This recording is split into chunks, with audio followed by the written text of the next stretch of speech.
Hi friends, আমরা সকাল সকাল চলে এসেছি। আচ্ছা, সকালবেলা দেখো মা আজকে বাজার করে নিয়ে চলে এসেছে। মা বলো তো কি কি বাজার করলে?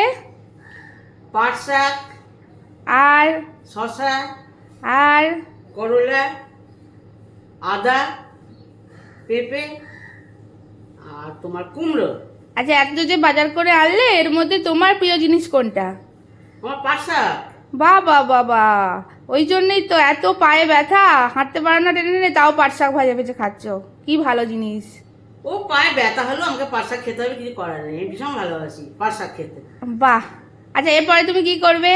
এরপর যদি হাঁটতে না পারি তুমি আমাকে খাওয়া করে নিয়ে যাবে। Very good. ওকে, দেখছো বন্ধুরা, দেখো পাট শাক খেয়ে পায়ে ব্যথা হবে তাও বলছে পাট শাক খাবো। হয়তো তুমি আমাকে তুলতে পারবে না, আমি জানি, আমার 200 মণ ওজন। বাহ বাবা, চেষ্টা করবে, না পারলে আর কি করবো।